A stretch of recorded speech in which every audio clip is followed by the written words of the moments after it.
as long as I have been a nerd reading fantasy books and watching them get adapted into movies and things like that, it feels like everybody has always said, since, the mid 90s, when I started to get exposed to this kind of stuff, everyone was always says, oh man, if the author had just been involved with that, it would have been so much better. Yeah, that's true. That has been said about pretty much everything that has come out. Lord of the Rings, Star Wars. Star Wars is weird, I guess. It's convoluted where all that material is coming from. Yeah, let's not talk about Star Wars. But like Aragon, Wheel of Time. I mean, go pick your favorite, or least favorite book to screen adaptation of any kind. Feels like there's at least someone going, oh man, if the author had just had more input. We are about to get maximum author input in a book to screen adaptation.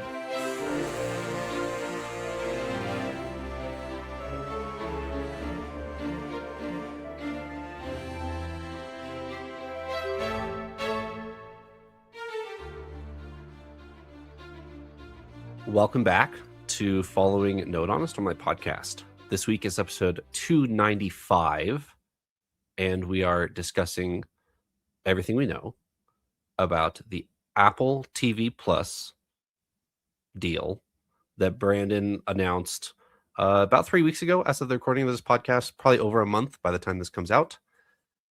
Paul, how are you?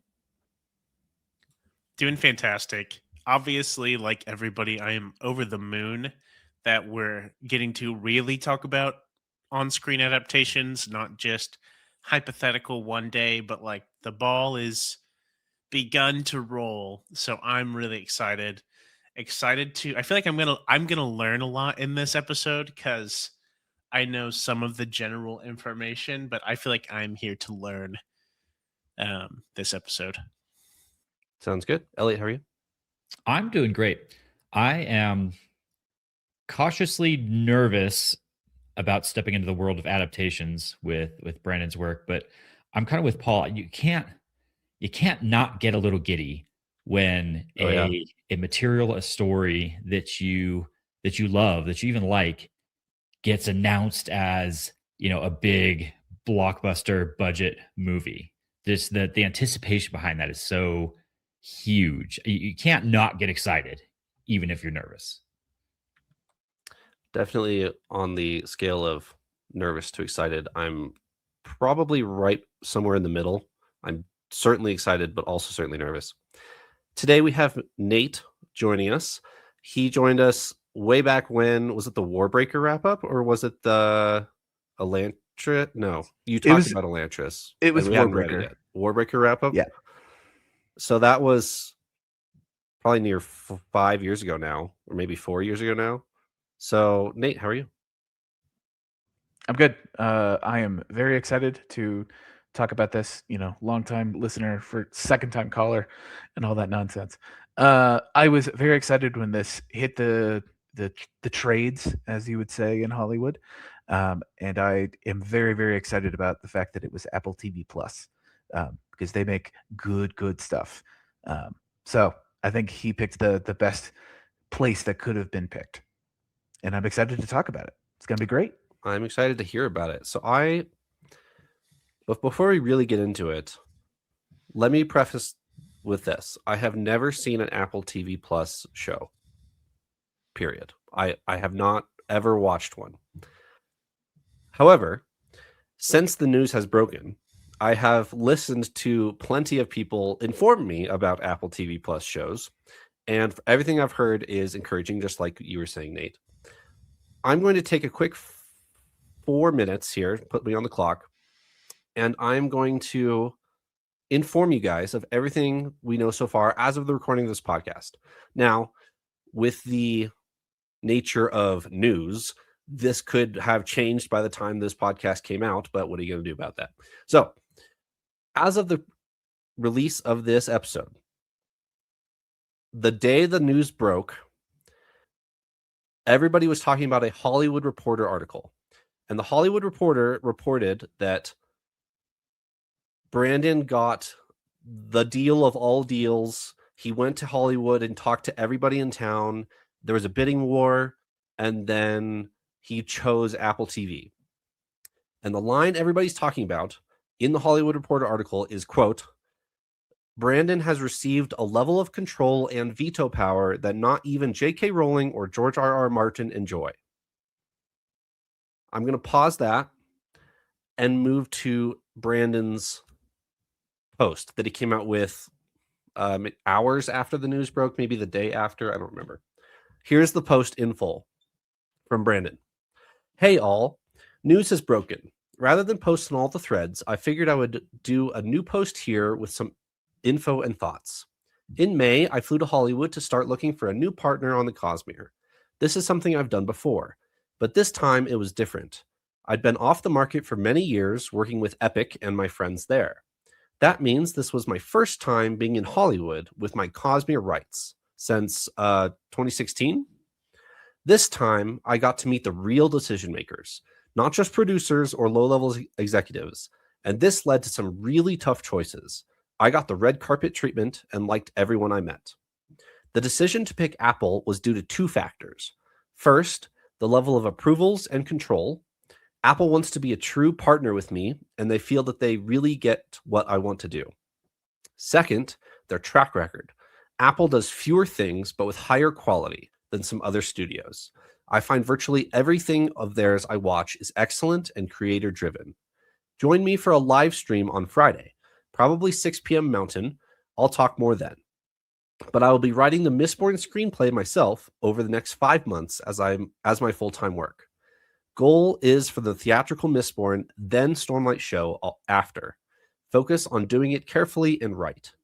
I promise not to get too distracted to do books. However, if I want this done right, I need to give this some real attention and heart to it now. Brandon. Now, after you read that, you immediately think, okay, what did he say on his live stream? Great question. I went to go find out. To then find out that he didn't do his live stream. And he then posts this update video.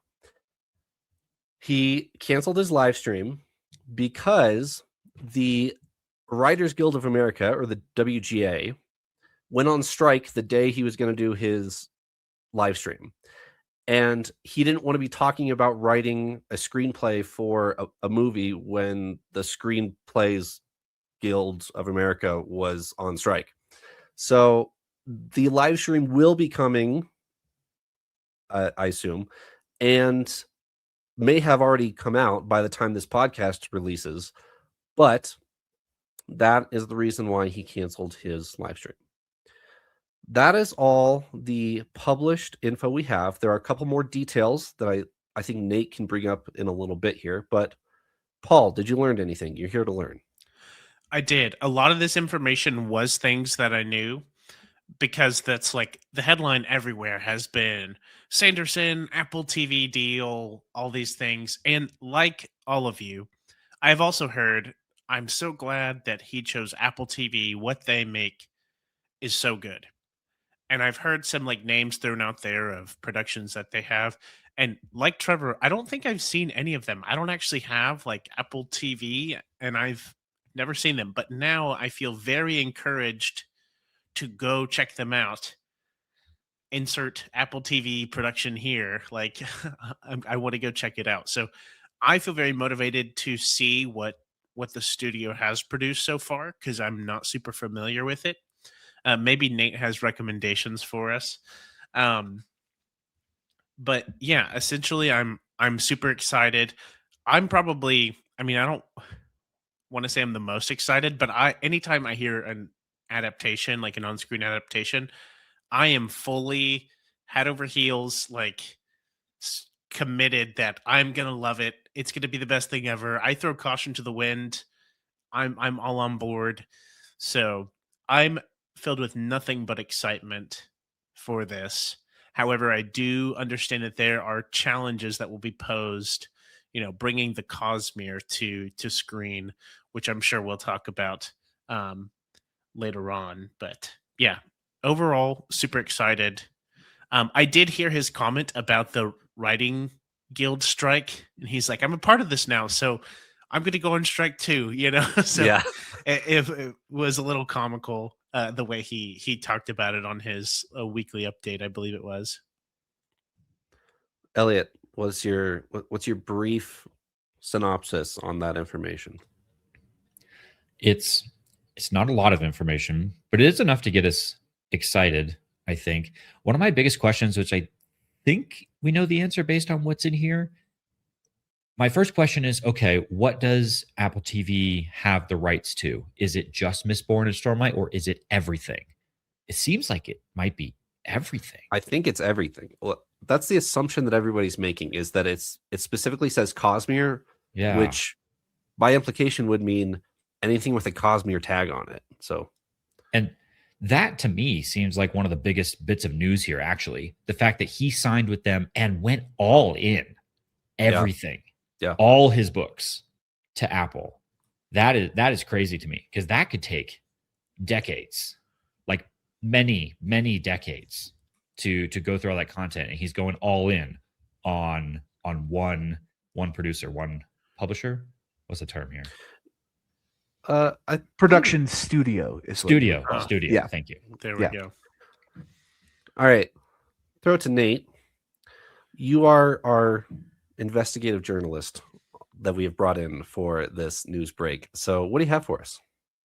The thing I really want to point out and let everyone know is highlighting the line, the level of involvement not even J.K. Rowling or George R.R. Martin enjoys. I don't know a whole lot about the details of when J.K. Rowling met with Warner Brothers and adapted Harry Potter for 10 years of movies. But I know that she had some control in that she was able to stipulate on some casting and stipulate on a little story things, but there wasn't like the first movie, Harry Potter movie that she wrote was actually Fantastic Beasts and Where to Find Them. She did not have any hand in the writing of the first 8 movies. So that one of the major things that she said when it comes to casting is she wanted to make sure all of the actors who were in the story were British. I was like, oh, okay. Yeah, that makes sense. George R. R. Martin had a little bit more involvement in Game of Thrones. He had some TV experience before. He's actually written, I think it was like Beauty and the Beast TV show back in the 80s is where he kind of cut his sword on, or cut his teeth on that kind of things. But until seasons like 1 through 4 of Game of Thrones, Martin would write one episode. They would kind of set aside, he would take a break from his book that he's apparently still working on 15 years later. We'll see about that. I doubt, but many believe. Press X to doubt on that one. But he would write at least one episode a season. So what that looks like is he would go off with the material, come back, and he would be on set kind of watching and making sure that his words, his dialogue, his thoughts, or whatever were in the scenes. So that was kind of his involvement. Now, Sanderson is he will be a showrunner, which is a huge process. Showrunners are involved, if not making decisions in every single step of the process, from casting to scouting locations to pre-production with visual effects, or what the costumes look like, or what the kind of the vibes of the whole project are.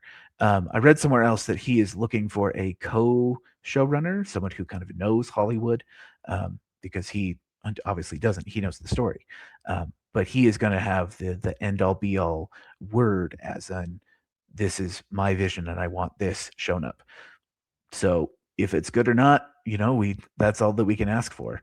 Is this is, I think, the purest distillation of a creative thought brought into screen.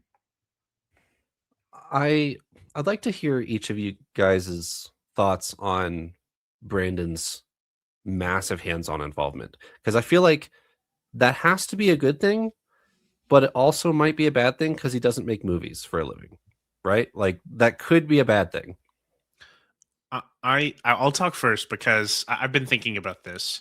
So we know that he is. I remember that as well, Nate. He is looking for basically a partner on the Hollywood side, like someone who has a lot of experience on that end to work with. And I think we know that Brandon works really well with his team, like within Dragonsteel, like writing and proofing and all the things that he does.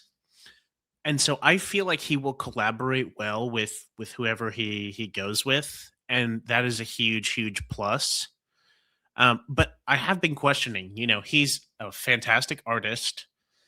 Is his vision and his direction for the actual screen adaptation going to carry well as well? Right now, I trust him, but he's proven himself to be a wonderful author through all the books we've read. So it's easy. He absolutely has everybody's trust right now. But I mean, it's kind of to be determined. And I'm excited that he has so much power, but I'm like, that is also a lot of responsibility on your shoulders if it doesn't end up how you want it, or if it doesn't, the product doesn't garner as much, fanfare and accolades and all the things as you might hope for, then that's gotta be a lot of pressure, is what I'm thinking of initially on that. And I can't he's never ceased to surprise us with how much he's writing, how many books he's writing. But I'm like, he's gotta take a break from his books to focus on this. I feel like there's gonna be so much. You'd He's think involved surely, right? Well, surely Yeah, there's he's gonna still somehow up his production of how many books he writes. while I in was his in stand-up Hollywood this session. weekend, I wrote this Yeah. thing. And I got and, bored working on all the show production, so and I'm totally willing to cut him a little slack there. The amount of books he's put out in the last 10 years is absolutely insane. If he drops to half that production for the next 10, I'm perfectly fine with that, because we've already been spoiled, like beyond spoiled with what he has given us.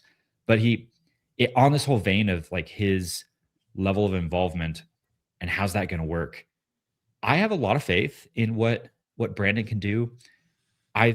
Everything he's done so far has impressed me. Everything from book design to the conventions that we went to just how he conducts himself and his team. It feels different. It feels like there's a different level of like creative, not just creative ability, but ability to follow through on it and produce something good.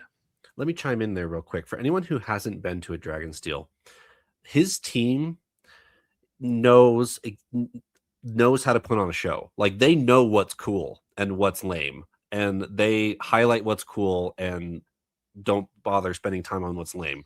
Yeah. So that entire like creative development of a convention from like an author's team, that's not apples to apples comparison. Those are that's You tried too hard on that one. I stuttered before I did it, so it ruined it. But that's not an easy thing to pull off, to do a full production, like a full weekend production as a publishing unit. I don't know what Dragonsteel is, an entertainment company. I don't know what they are, but that's not an easy thing to do. And Dragonsteel convention is 100% a professional production. If you guys have never been. And I think at least some of that, maybe not quite as much the convention, but maybe more on like the book design and the art products that come out. I think a chunk of that is attributed to Isaac Stewart. If we start to see Isaac Stewart's name associated with some of this, if he starts to be listed as like a producer or an art director or something, I'm going to get excited about that. 100%. And Isaac Stewart, I trust 100%. Yeah. Now, big Isaac Stewart fan here. Regardless of where this goes, though, regardless of how this goes, I got to say, this will be, I think, a fascinating experiment, because as long as I have been a nerd reading fantasy books and watching them get adapted into movies and things like that, it feels like everybody has always said, since, the mid 90s, when I started to get exposed to this kind of stuff, everyone was always says, oh man, if the author had just been involved with that, it would have been so much better. Yeah, that's true. That has been said about pretty much everything that has come out. Lord of the Rings, Star Wars. Star Wars is weird, I guess. It's convoluted where all that material is coming from. Yeah, let's not talk about Star Wars. But like Aragon, Wheel of Time. I mean, go pick your favorite, or least favorite book to screen adaptation of any kind. Feels like there's at least someone going, oh man, if the author had just had more input. We are about to get maximum author input in a book to screen adaptation. We are Here's- going to get the answer of, is that better? Here's a question for you all. Have any of you seen Percy Jackson? Either the movies Which recent one? or the Disney Plus show? I have seen both, Okay. actually. What do you notice the difference between the two? Because I will tell you, the author, Rick Riordan, whatever his name, Riordan. Thank you. Yeah. He has a lot more involvement with the Disney Plus show. So do you feel a difference in there? I mean, it's a TV versus a movie. Those are obviously different mediums of storytelling, but do you feel a difference? I definitely feel a difference between the two. Funny enough, a lot of this was pointed out. So my wife, Alex, is like a bigger, like has read all the books and knows them a lot more. Like I read most of the series, like when I was really young, haven't touched it since. I was a little less of a professional thing. But hearing from what her feedback was that the show felt a lot more true to the events that happened. Not 100%, but they put in a lot of extra nods and things of details that happen in the book that kind of make it cooler. Also, the tone feels very different in the show versus the movies. It's been a long time since I've seen the movies, but the show feels more geared towards kids as best as I can remember. Not in like a bad, like in a good way. I'll chime in on that. So I've read The Lightning Thief and then the next one, Sea of Monsters or whatever it is. And I've watched the first movie and I watched the first 2 episodes of the show of the first season. So a big Lightning Thief and nothing more type here, right here. It felt, couldn't tell you how well it was to the book or anything like that, but it felt like it was keyed to a different audience. It felt like the show was keyed to an older audience than the movie was. And I don't know if that's a good thing or a bad thing, but the movie felt very like, take your kid to the movie, you know, your 8-year-old or whatever. And the show felt more like young teen. Is that accurate? I feel like I felt the opposite. Really? I feel like this, like I said, it's been a long time since I've seen the movie, but I remember it appealing to my like junior high brain, like just like the cool epic factor. And this probably would too, but it felt more like I could probably watch the show with my kiddos type of thing. Well, I tried to watch this show with my kiddos, and then it got real violent real fast. And I was like, oh, never mind, I'm turning this off. That is the story, so sorry. Well, sure. But I didn't feel like the movie was violent. But maybe it was. It's been a while.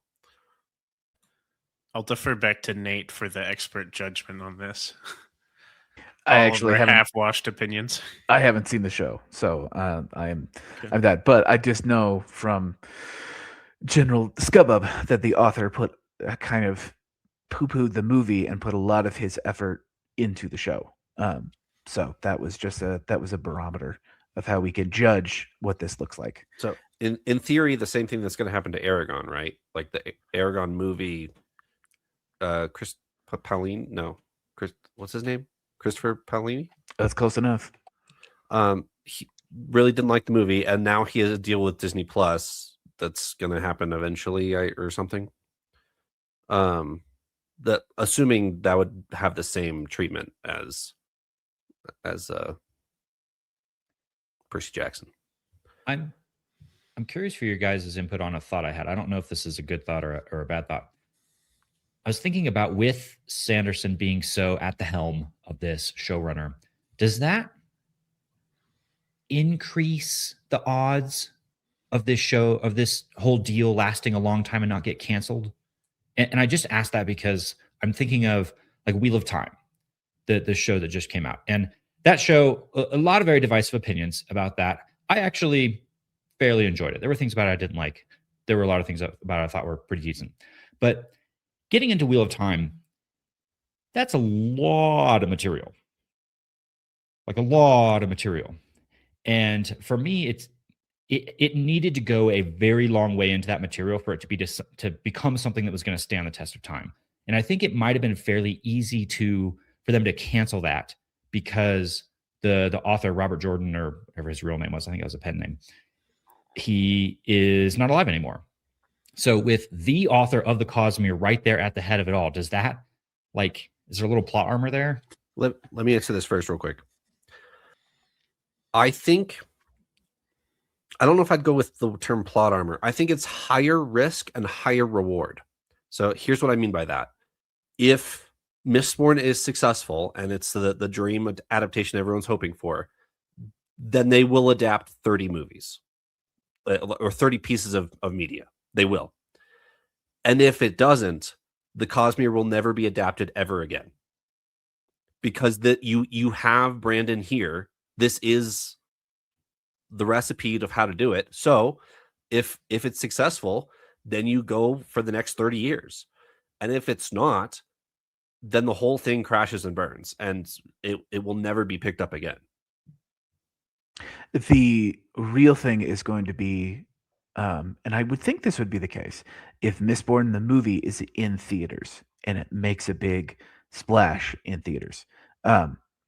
They could release it on Apple TV Plus, but as someone who watches the Oscars a lot, there's a lot of movies that show up on streaming. You see them for a week, and then you never ever hear about them again. Yeah. So I think you would want to push this for theaters, and I imagine that's what Apple, because that's where the big money is. That's where the big exposure. It's not necessarily, people are not paying directly for the Mistborn movie to see Apple TV Plus. The whole streaming ecosystem and financial system is all wonky and often terrible. So we'll see if Mistborn shows up in theaters. And if it does, and even if it does somewhat well, I think we will have at least the first Mistborn trilogy. Like, I think we get through Hero of Ages. But then beyond that, who knows? And the money side of that is I think exactly where my brain is maybe going with maybe it's just a fantasy, a hope that Brandon has plot armor. I'm gonna stick with that term, maybe if Trevor doesn't like it. That, again, Wheel of Time, I think they canceled that show just purely because they weren't making money. Sure. The show was decent. There were some people that didn't like it. There were some people that did like it. The business equation didn't close. So they stopped making shows. But now you have the origin of this creative media at the helm of this. Is there some part of that maybe keeps that going, even if it's not making a ton of money? Is money not the only thing carrying this? It might be. Part of, the whole reason that Brandon got another seat at Hollywood at the table, because the last set he went in 2016 was the Kickstarter. The big $42 million Kickstarter. Hollywood saw that and said, okay, this guy is now viable. He has a bankable audience that we can pull from. So if that bankable audience shows up, then we're great. But they got to show up. It's got to make money. It's hard for me to imagine a world where the audience that he already has does not show up. We could wait and see. People might get skeptical as trailers come out or more information, but like right now, everyone is at the edge of their seat, I feel like. And so I feel like at least for the get-go, you're pretty good. And with what you were asking, Elliot, I think some of the armor, if you have as well, is with Brandon leading it. I think you might see a better retention of the book fans. I think the people who, he's built up a lot of trust. He has built up a lot of trust. The question will be how true. Like, usually the thing that gets it as a book to a movie is how true to the book is it, right?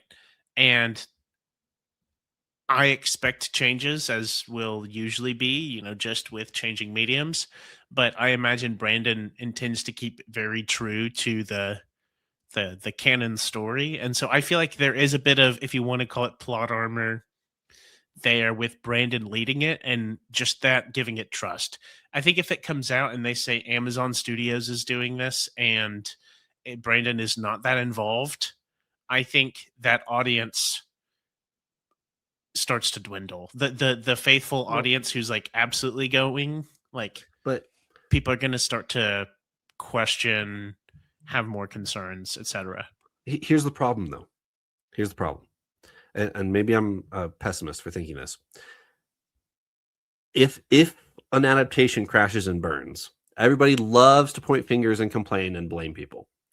Well, why is the Rings of Power doing poorly? It's because Amazon or whatever, blah, blah, blah, blah, blah. And nobody's blaming the Tolkien estate. Except now, with this, who are we going to blame? Except for Brandon Sanderson. he's the one making the show. So if it crashes and burns, that's it. Like, we have to blame the author, not the producers. It would go back to Brandon is a good author, not a good showrunner. Right. Is what probably people would say. And TBD on that. I have full faith in it going well. But yeah, you're right. In that situation where it crashes and burns, which would be hard for me to imagine that happening. I also think you're discounting how many people love anything and everything that Brandon Sanderson puts out, regardless. Sure. Books, of course. Well, Any content, really, not just books, but all sorts of other things associated with Dragonsteel and all of the above. Here's the thing, though, and this is going to segue beautifully into one of my other questions for you guys. I agree with that. I agree that Brandon has a very strong and devoted fan base. And like I was talking about earlier, he follows through on it. It's not just like it's us following a name. He has proven time and time again, you buy Brandon's stuff, you get quality material, experiences, all those kind of things. So that's true. But now he's going global. Now he's going to put something out there that a TV studio is going to expect to market across the entire planet. My question is, what audience do you think the writers, Brandon and whoever else he brings onto this, should target as their audience for this? Because I could see how you write this and shoot it and do all the different things slightly differently if you're making a passion project for Cosmere fans, or if you're looking for keeping the revenue stream strong and appealing to a broadest audience possible. Thoughts? Many thoughts. Specifically Mistborn, I think this is a great question for. There's many different ways you could go with Mistborn. You could go for the Hunger Games vein of, yeah, it's violent, but we're not actually showing anything, so it's fine to take your teenage daughter to. Or you could go like R-rated horror film. Yeah. And I don't think they will, but the writing's absolutely there to do so. So the target audience is actually a great question, because if they go too hard on like young teen for Mistborn, then they might lose some audience for their Stormlight adaptation. And if they go too hard in adult fantasy, then they might lose their teenage audience for their Stormlight adaptation. You see where I'm going here? I see where you're going, but I think that's the sweet spot. I think that's the PG-13 range, where it's nothing super crazy inappropriate. You could go super, like, I don't know what to call it, like super horrific with like the Inquisitors and all the things. Like, you could totally do that. But I expect like the Lord of the Rings range, where it's like there is some like notable gore and things, you wouldn't watch with your like young children. But like once you get to an age where you can kind of get past that, it's still clean, essentially. So I definitely think that's where we're going. I did have that thought of Brandon could really push that in many directions. And I think that what he would want to do, my guess, and as well as anyone who might advise him on this, would be appealing to that broader audience. That, like, okay, it's not for little kids, but it's not rated R level. That's what I expect. But Nate might have better insight into that.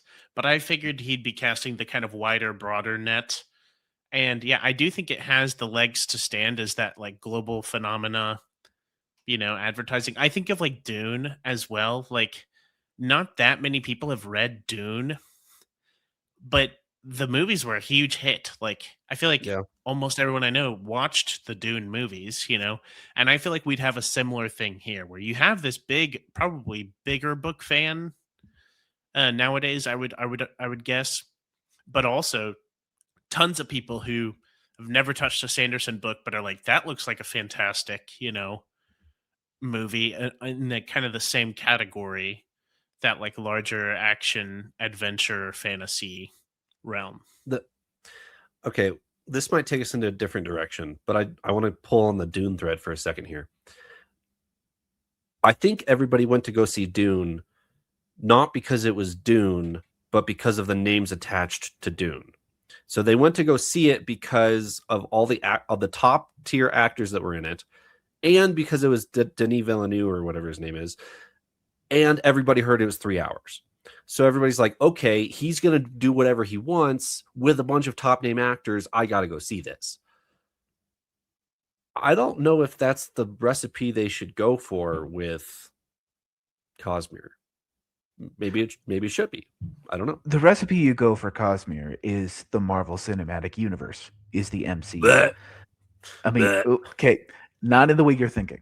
The way you're thinking, or the way that it's probably been pitched to you, is you have all these different series, and then they eventually come together. Now, MCU had, at the height of it, it had Captain America, Iron Man, and Guardians, like 3 different series or 3 different worlds, as you can do in the MCU, and had them kind of cross over.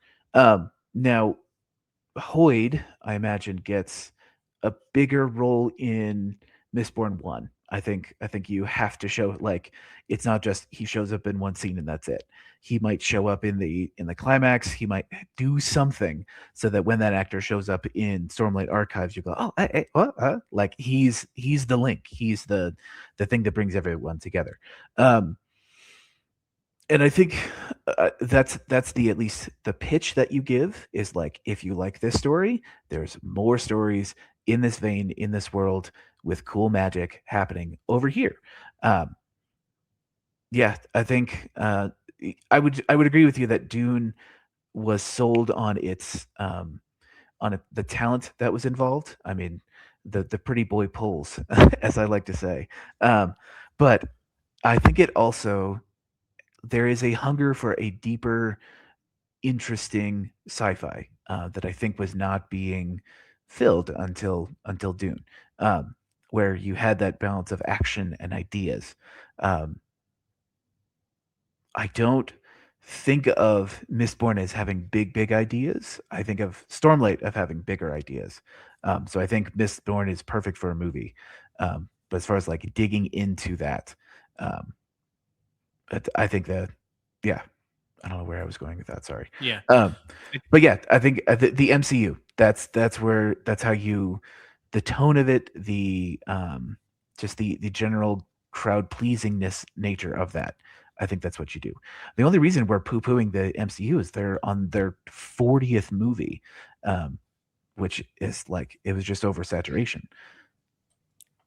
Yeah. I think you summarized that really, really well. And I agree. I see what you mean, that I think Dune and Stormlight have kind of bigger ideas and like themes and world building involved than at least the Mistborn Era 1 has. And I'm wondering, I feel like, in my very unexpertise on this, I feel like a big sell is going to have to be a very, very lovable characters. Like, I think of Mistborn Era 1 as you have this really cool crew that, grows together, and obviously there's a lot of nuance, and I do feel like it can appeal to a wide crowd with Mistborn. Of, you have these balls and you have these like action sequences and all these things in this magic system. It does like hit a good wide net. It makes perfect sense why they'd start here. But I do think a lot of it will come down to people liking Vin and probably seeing I expect to see a quite complicated Kelsier, you know? Like, I feel like they're going to pull a lot on Kelsier. That's my early prediction, if you will. Of course, in the first book, you have to, Yeah. but the whole crew involved, like, being a real cinch for a lot of people on kind of that pull, that intrigue, especially for people who do not know, have not read Mistborn or maybe anything Sanderson, would be my guess. And as far as casting goes, I have no idea how that would look. But I loved your quote about the pretty boy pulls. So true. Okay, couple quick things. Of course, the MCU has to come up, and it's a good comparison. Don't get me wrong, that is a correct conversation to be having right now. However, I feel like the MCU shined brightest when it was not connected, and the Cosmere needs to shine brightest when it is connected. That's my fear, is that I think Wind in Truth needs to be a better movie or show or whatever than The Final Empire. And that's really hard to do. Like, I'm not offering any solutions here. Second thing, you guys mentioned that Mistborn didn't have as big of ideas as Dune and Stormlight. I don't actually agree. And let me pause on that for a second. I think Mistborn has plenty of good ideas. It just doesn't dwell on them too long.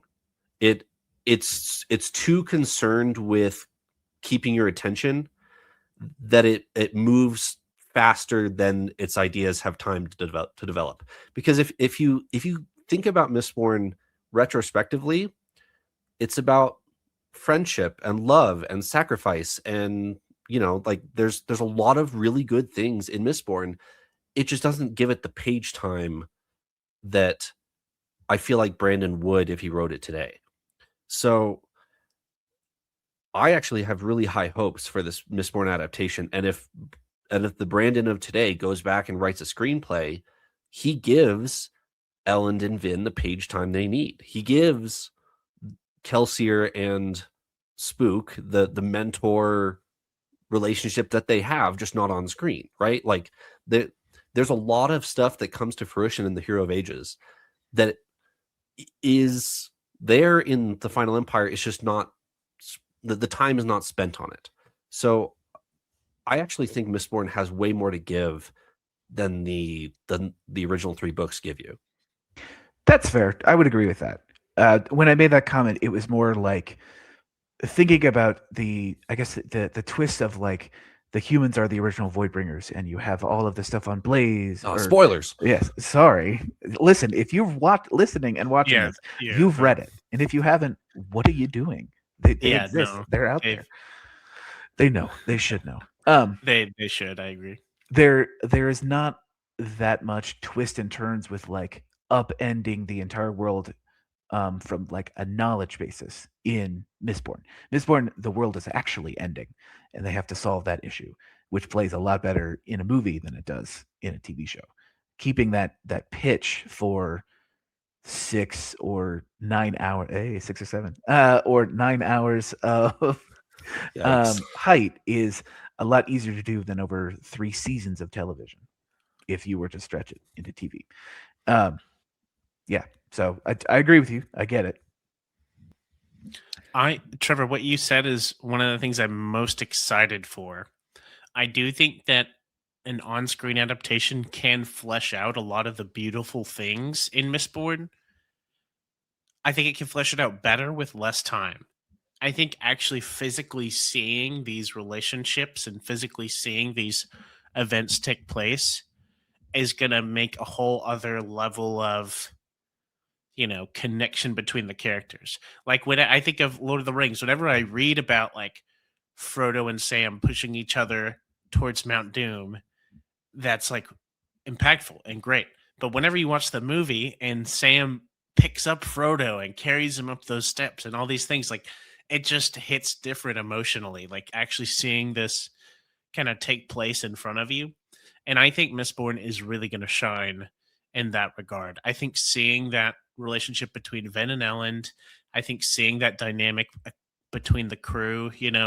I think it's going to be absolutely smashing. I think it's going to be great. Also, on that note, I don't know if some of y'all read his author's notes during that he wrote maybe a little bit after. But when the second time I went through Mistborn, I actually went chapter by chapter on his author notes for each chapter, and he would talk occasionally about like in the movie adaptation, I'm going to do this or I'm going to do this. So he's been thinking about this for a long, long time. Yeah. The one thing that I think of is at the beginning of book 3. The Vin and Elend are off at another city, and he's like, no, everything's back in the capital. Which we're like, oh, okay, yeah, no, that makes sense.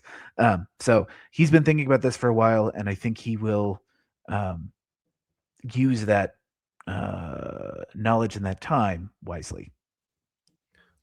Damu is finally going to get the action hero status that he deserves. Oh dear. All right, we're gonna pivot to a new question fast before Trevor's soapbox is about Damu for too long. Go read the Hero of Ages. Damu is a hero. I gotta ask you guys while we're still talking about this kind of how do you adapt this magic system? The engineering nerd has to bring it back to the science and the magic. I thought about this a lot. This is where my brain is a little stuck too on the what audience are you targeting? Because there's a large spectrum, I think, of ways you can go with how detailed you want to get into the magic. On one end being you literally change it to make it simpler, to all the way on the other end, you go deep. You make it a very complex part of the plots and figuring out those things. But it makes for a very different watching experience. I just recently watched the movie Tenet. I don't know if you guys have seen that movie. Nate, help me out with who directed that or that was Nolan. Christopher Nolan. Yeah, that's it's like his least successful movie, right? Tenet is the movie everyone thinks that Christopher Nolan is the movie he makes every single time. Yeah, he kind of sniffed his own farts on that one. I bring it up. I bring it up because it's a thinky movie. It's a movie that you have to be paying attention the whole time. You can't zone out or you're going to get confused real fast. Or a movie like Inception, where it's fun, but you can't just, it's not what I would describe as like a popcorn movie. It's a pay attention or you're going to get lost fast movie. I feel like Mistborn Magic and Allomancy could become that if you wanted it to be. So I don't know what question I'm actually asking here. What do you do with the magic system? Do you go simple or complex? I think you go complex, but I think you, as far as the actual physical movie tools that you have, you lean a lot on sound effects and sound design, because that's not something we get with books. With books, we get written words and we get descriptions. But as far as you give each push and pull that the whoosh or the feel of that. I've seen a hypothesis, colors or something like that too, where like some visual things that the book is not giving you to help. That's it. That's interesting. Another bringing back Harry Potter. It's very, very interesting to study the how they adapted the magic from the beginning to the end. Because in the first one, the first couple that were directed by Chris Columbus, it's a lot of big bright lights and a lot of flashing, a lot of whooshes and big tornado fire sound effects. But as you age up and as everyone kind of gets used to the magic, it's less and less the big flowy things and just more just a flick of the wrist and then just the sound. Especially when you get to the David Yates era, who directed Order of the Phoenix on. He directed all 4 of those.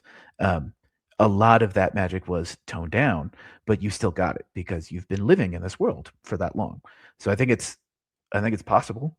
And I would urge them to go deep into that, because not only is the magic like the kind of what makes him stand out as absolutely like this is the good stuff.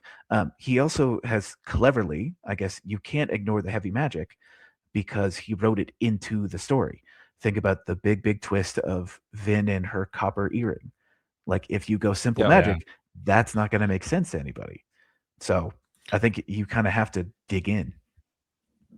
I was thinking about that as well in the first book about the Lord Ruler, right? Like, unless we're drastically changing everything, the Lord Ruler has to be that major antagonist. And for him to make sense as to where his power comes from, a bit is going to have to be understood.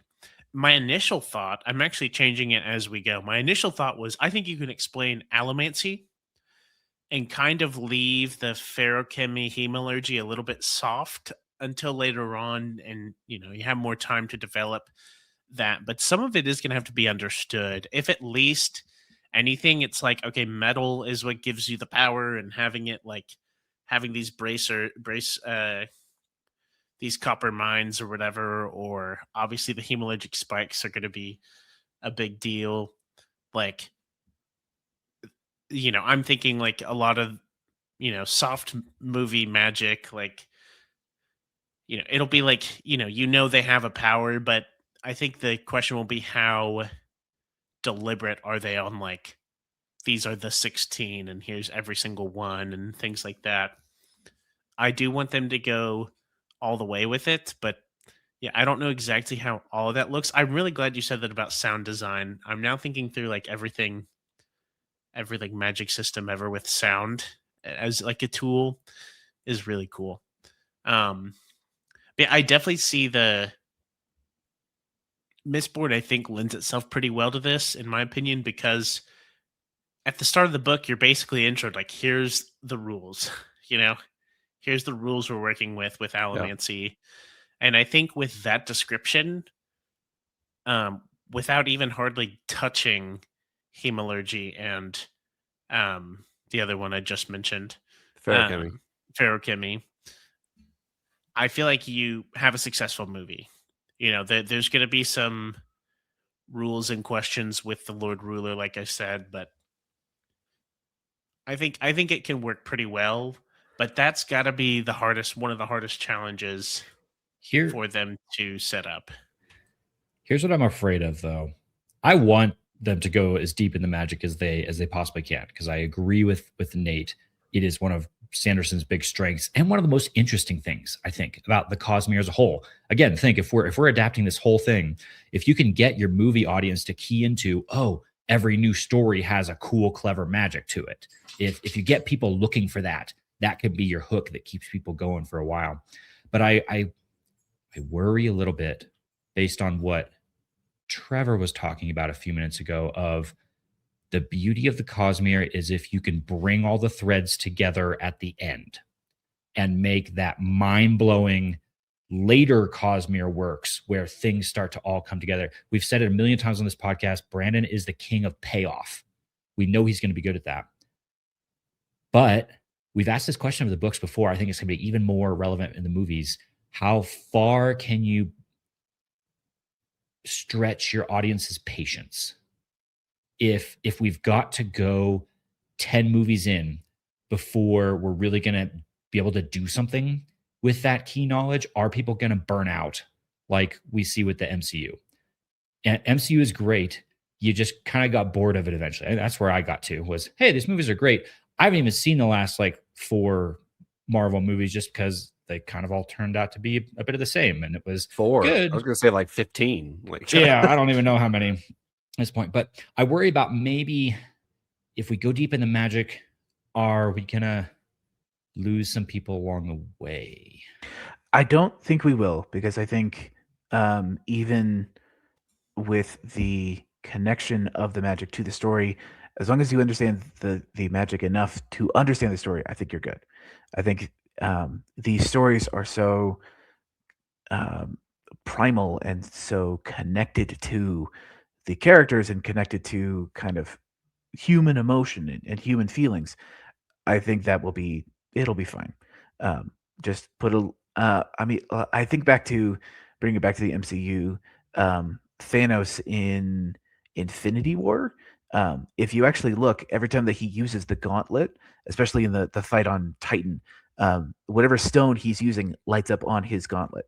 Now, we didn't need to know that. It's just a cool little detail that they put in, but we got he's using the glove to punch Doctor Strange or do this cool little magic thing with the Reality Stone, but it's just it's all in just the glove. So I think if we're able to if they are able to localize it to that, I think they're good.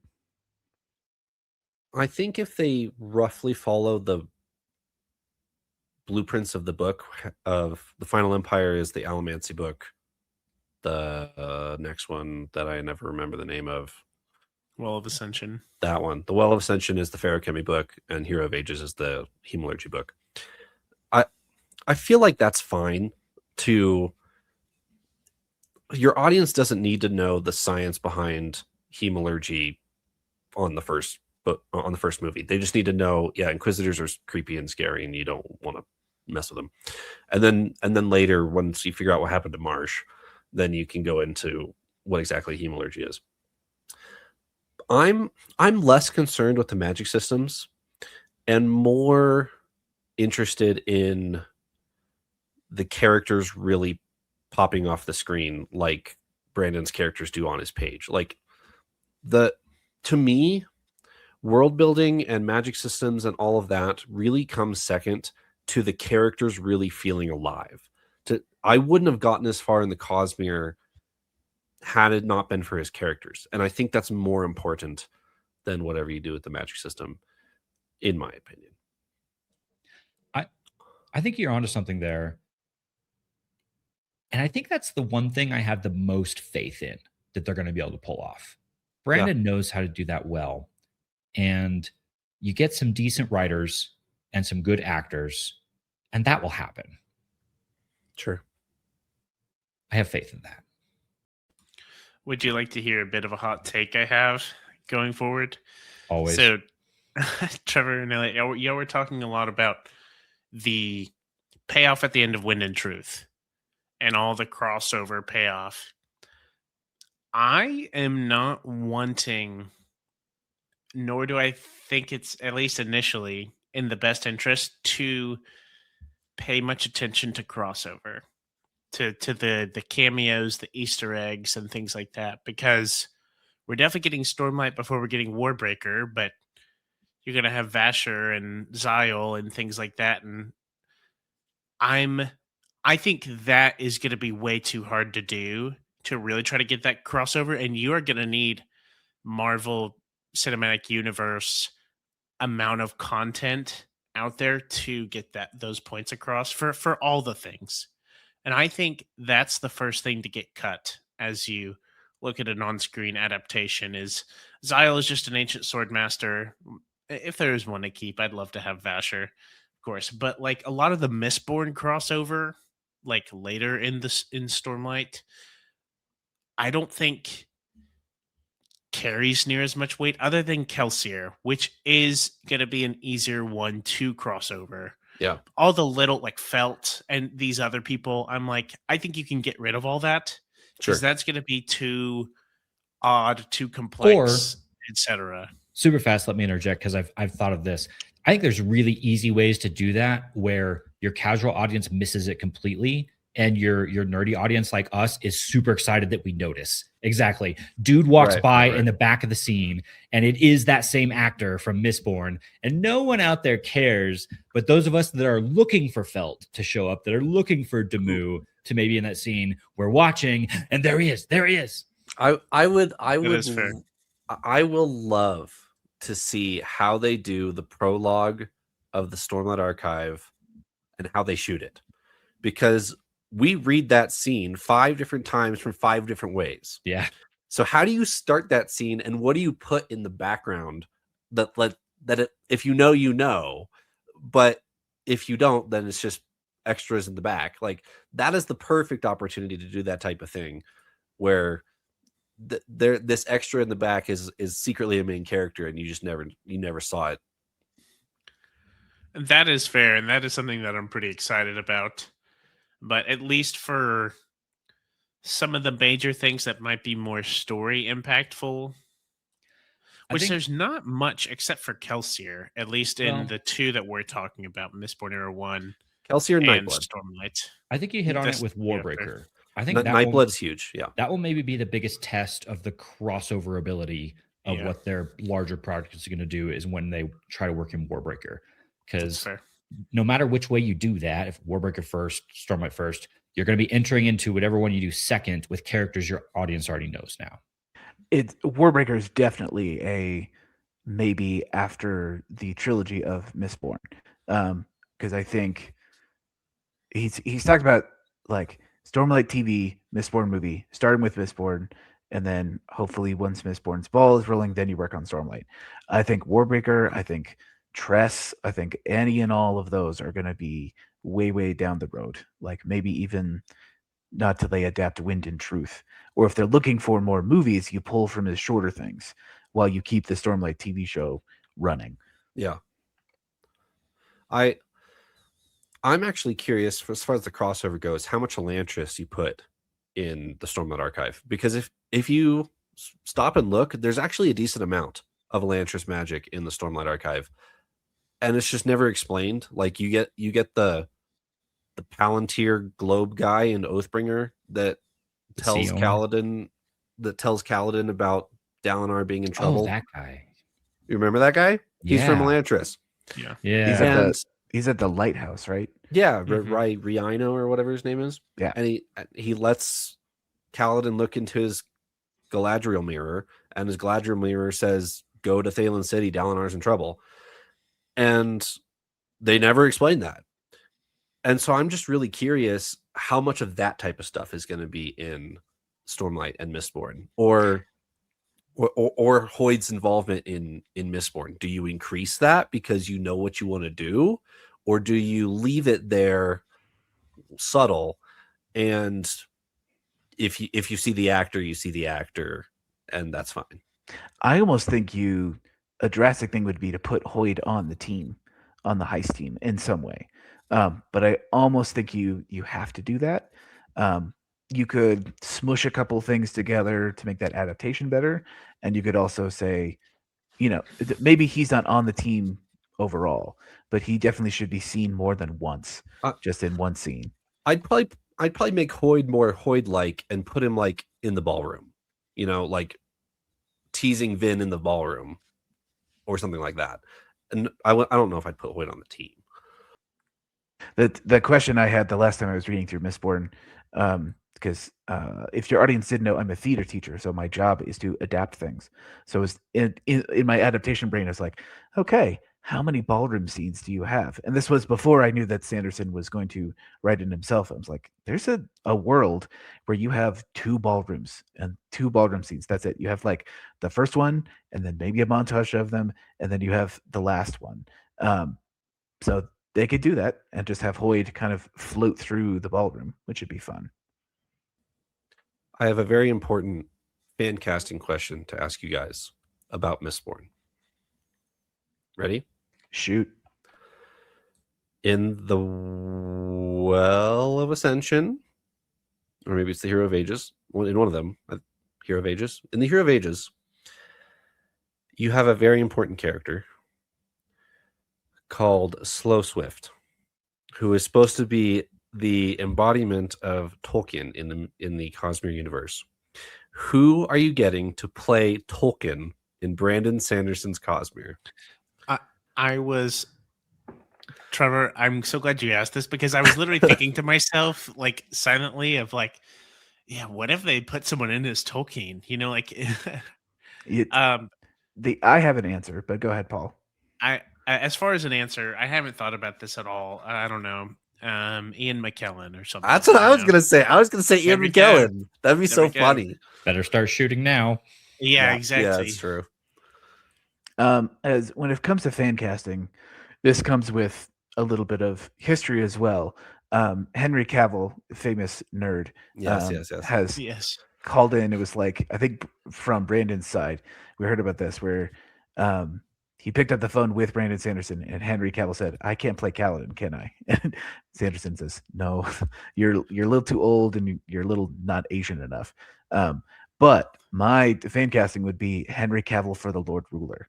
You have him in just for one movie, and then you kill him off at the end. But he brings that cred, and brings the gravitas needed for the Lord Ruler. No. Henry Cavill as that one peasant guy that goes crazy in the prologue and kills the Kills the Lord. the landlord guy. Mistborn opens with this peasant like going insane and killing this landlord. Henry Cavill is that guy. Well, It's, feels of like course. some disrespect towards Henry Cavill right there. The question is, how does Brandon die in Mistborn? Because he's also talked about how he wants to die Yeah, in that's every true. single one of his adaptations. So in Well of Ascension, there's a scene where Vin bursts through like a big glass window and slaughters a whole bunch of accountants or whatever. And Sanderson says, I'm in there. Like I'm one of those getting killed. Brandon's a Koloss in the second book, definitely. Yeah, there we Totally. go. Carlos. No, that's funny. I'm like, I am. The question right for me right now is, where is Henry Cavill going to be? Because he is so gung ho about it all that Yeah. I'm like, he's got a slot in there somewhere. And that is, we talked about having some big names does bring some serious notoriety to the crowd who's not already invested in Mistborn. And so I'm like, I think I like the Lord Ruler idea a lot. I think that's actually The strategy is you have one. You have one big name. Thinking of the Wheel of Time, it was Rosamund Pike. That was who played Moraine. Yes. She was kind of the big face. Everybody else was kind of a no name. Like they might have been in some TV shows previously, but you just have one. And if it's Henry Cavill for the Lord Ruler, that's great. You only have to pay him for one movie. What was the big name for Lord of the Rings? The big name for Lord of the Rings Christopher was Lee? McKellen, Christopher Lee, but also, I mean, like, Was John Rhys Davies famous by then? Not enough to put butts in seats. Indiana Jones. Yeah, I would say Sean Bean. Sean Bean might have been the biggest one. Yeah. Okay. Yeah, but with Star Wars, the original, you had Ian McKellen, or not Ian McKellen. Oh, Ewan McGinnis. McGregor, or was he still? No, the guy Harrison who Ford? played the original Obi-Wan, whose name is escaping me right now. Hold on. And anyway, that's your big name for Star Wars. An old legacy actor who kind of sells it around. No, Harrison Ford he had been in American Graffiti before Star Wars, but that was about it. Okay. All I'll say on the fan casting side of things is, you guys have been touching on it. I hope they go largely unknown actors. There's a ton of fan casting go around, man.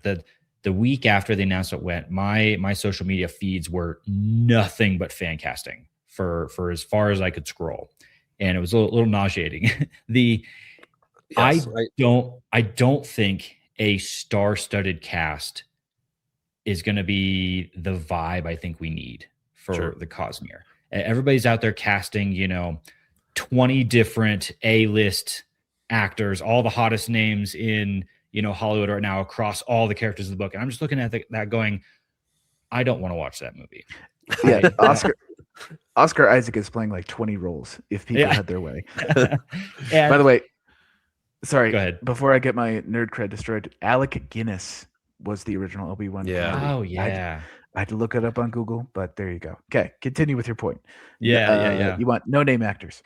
I think I do. And I'm totally down with the strategy that you were talking about, Nate, which I think makes perfect sense.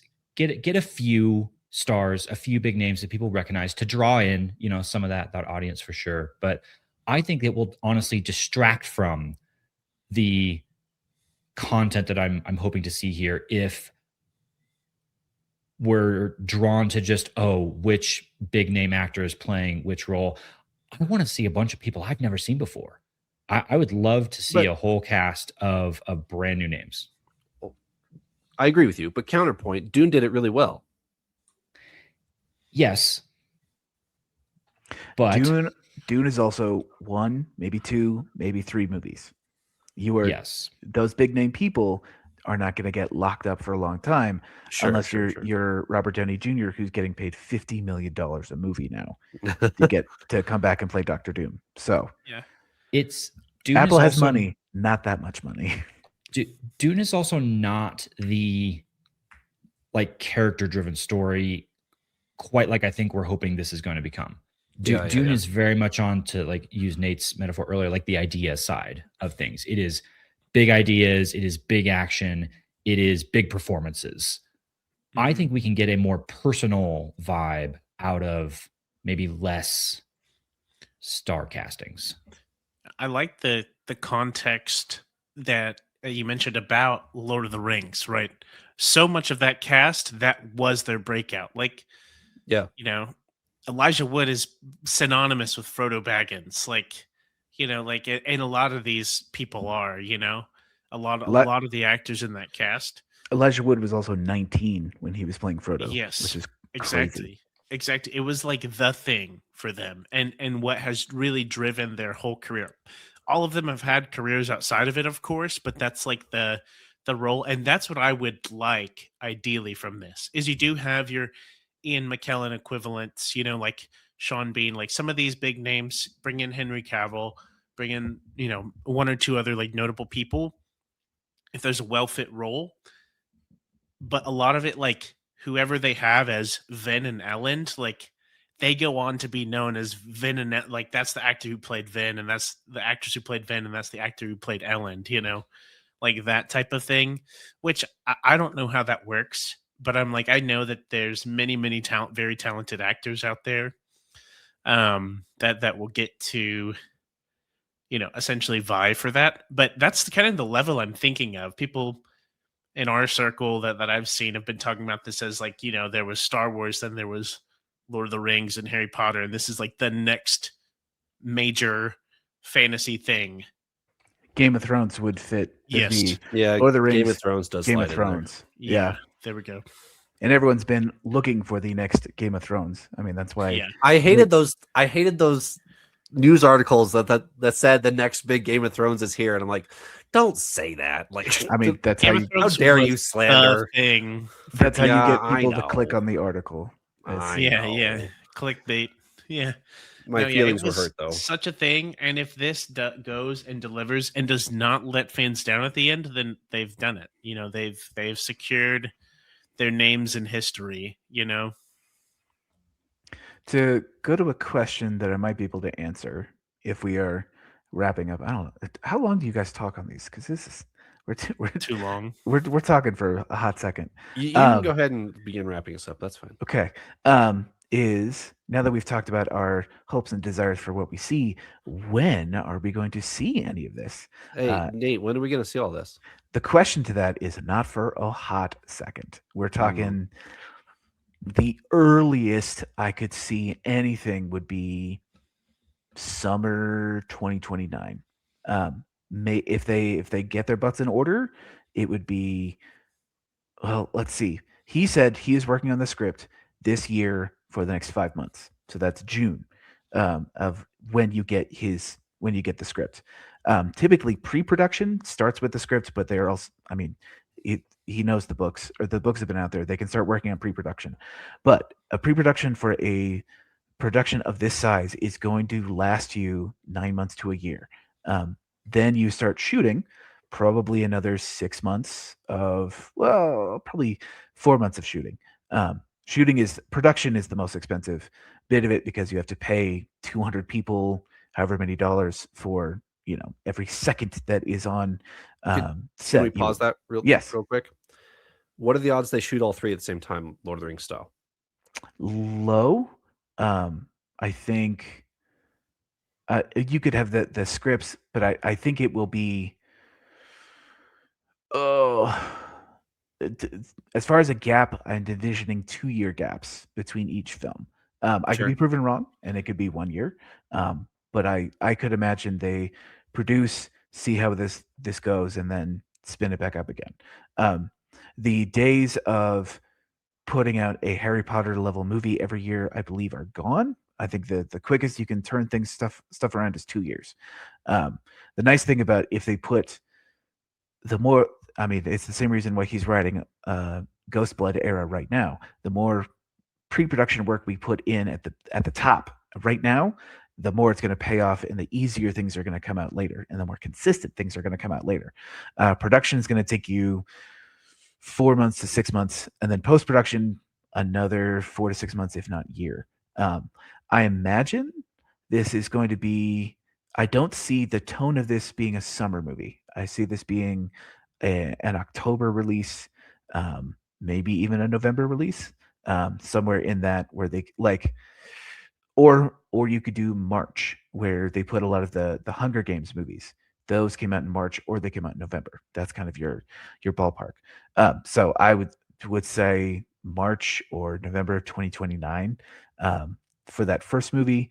As far as when we're going to get writers, directors, actors, probably early 2027 is when There- they might start production. There's a producer attached to Stormlight already, isn't there?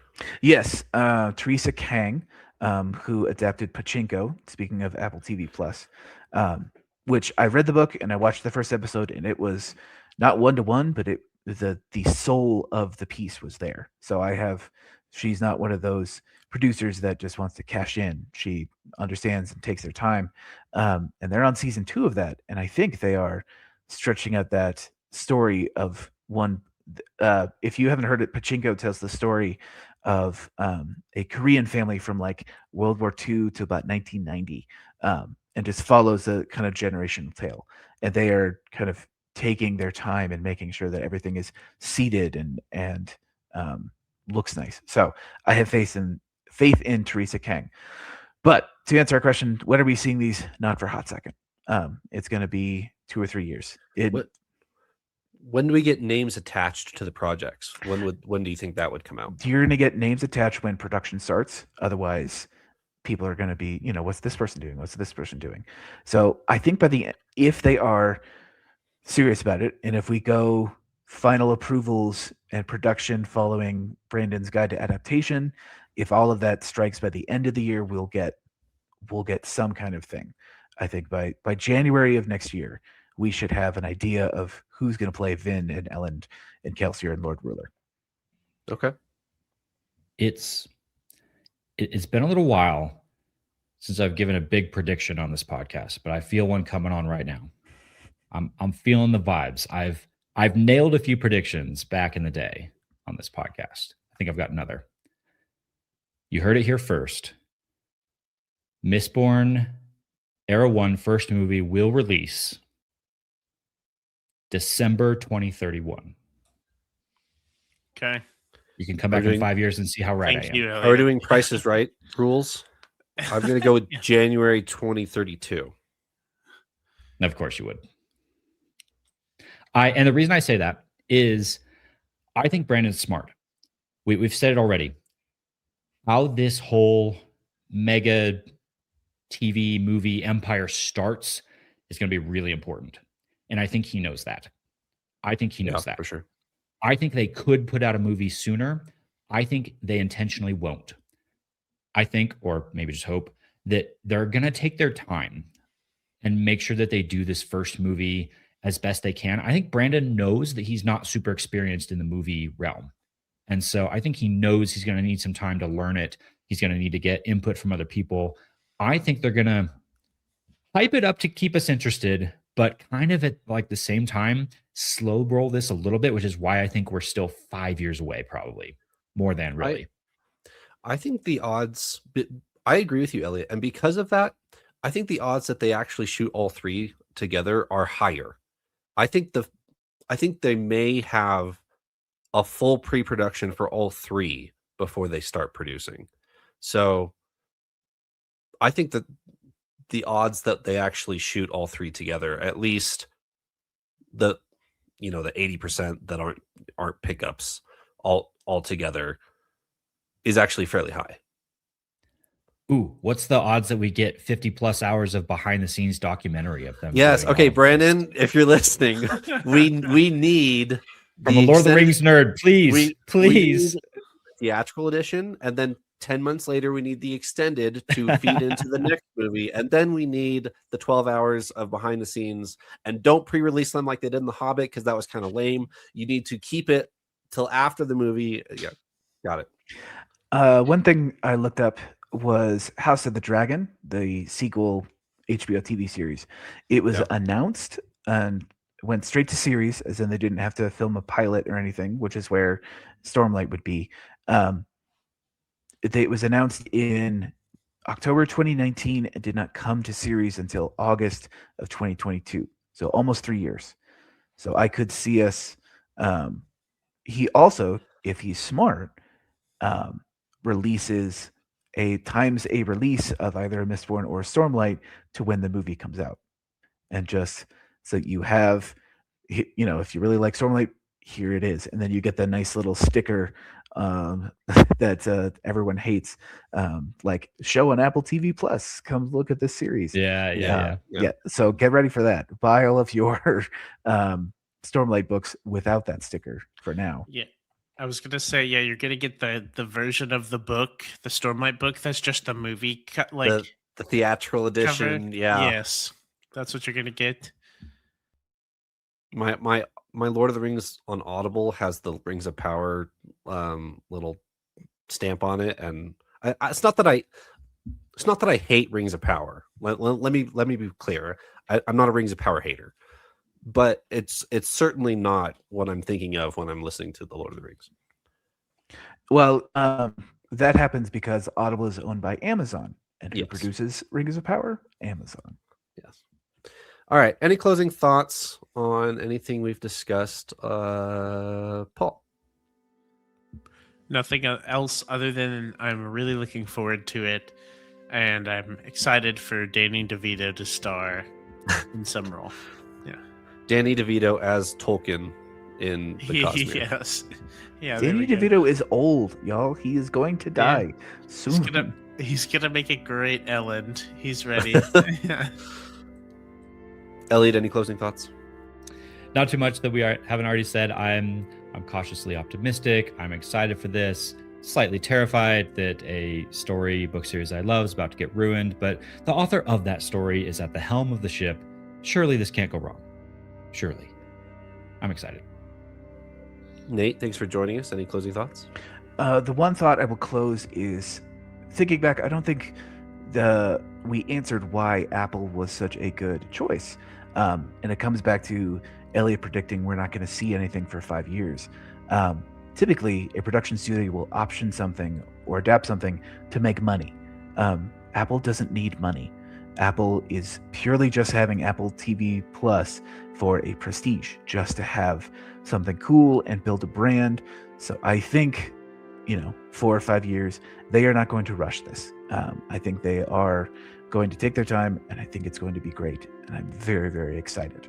And maybe I'll come back when the first trailer or whatever casting news pops up, and I'll be your Hollywood correspondent for this. Your frequency of the podcast is about every 4 years, so that would land you somewhere in the trailer realm. So yeah, we'll bring you back in for that. Yeah, my closing thoughts are: I hope it's good. That's about as far as I can go with this for right now. And there's your mission, Brandon. Make it good. Yeah, just do it well. Thanks, appreciate it. All right, we will reconvene next week. We're going to do one wrap-up episode, and then we're going to go on break. Paul, Elliot, and I, for probably about 2 months, 2.5 months, somewhere in that realm, and then we will be back with more content in the May-June time frame. So, thanks for joining me, Paul, Nate, and Elliot. We will reconvene next week. Ta-ta for now. Bye.